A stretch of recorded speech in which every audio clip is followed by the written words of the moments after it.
این نورسون با لباس‌های نیم حربی خوانندگان مؤسسه‌های تحصیلات میانه عمومی ناحیه واسه میباشند. آنها برای اشتراک در آزمون وطن پرور اینجا سفر هستند. محمد عظیموف یک نفر از آنها با تیاری همه‌جانبه به آزمون آمده آرزو دارد که بعد ختم مکتب میانه در صف‌های قواهای مسلح جمهوری تاجیکستان خدمت مادر وطن را صافدلانه ادا نماید. من میخوام که جوانمرد دلیر شجاع وطن باشم. بعد از ختم مکتب میانه میخوام با صف قوای مسلح جمهوری تاجیکستان شامل شده خدمت مادر وطن را سربلندانه ادا نمایم. این خدمت مادر وطن برای هر یک جوانمرد این قرض ناموس و شرف است. آزمون وطن پرور امسال در ناحیه واسه در عرفه جشن 29 سالگرد روز تأسیسیابی قواهای مسلح جمهوری تاجیکستان در مرکز ناحیه با ابتکار بخش جوانان و ورزش در محیط ایدانه و باشکوه دایر کرده شد.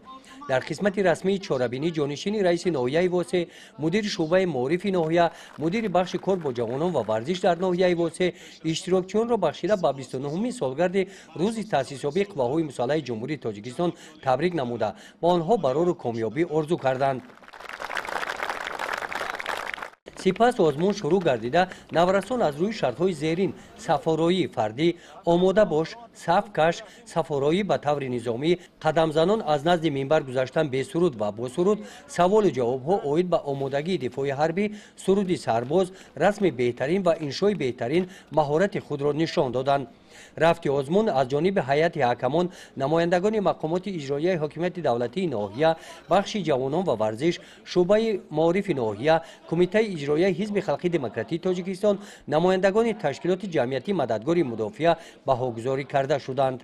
اما ساله در فضای تنج و آرام و آسوده ملت تاجیک ما میتوانیم چنین چاره‌بینی‌ها را میان جوانان نورسان برگزار نماییم.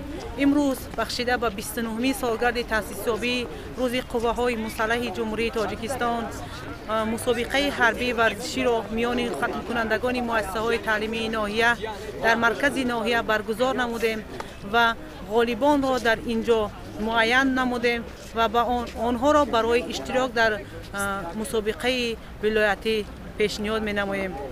باید قید نمود که مقصد از برگزار نمودن مسابقه حربی ورزشی وطن پرور میان نورسان و جوانان در آن است که ما در این روحیه آنها را تربیت نماییم و آمادگی آنها را سنجیم و آنها را برای آینده تاجیکستان برای دعوت به صف قوای مسلح جمهوری تاجیکستان آماده نماییم.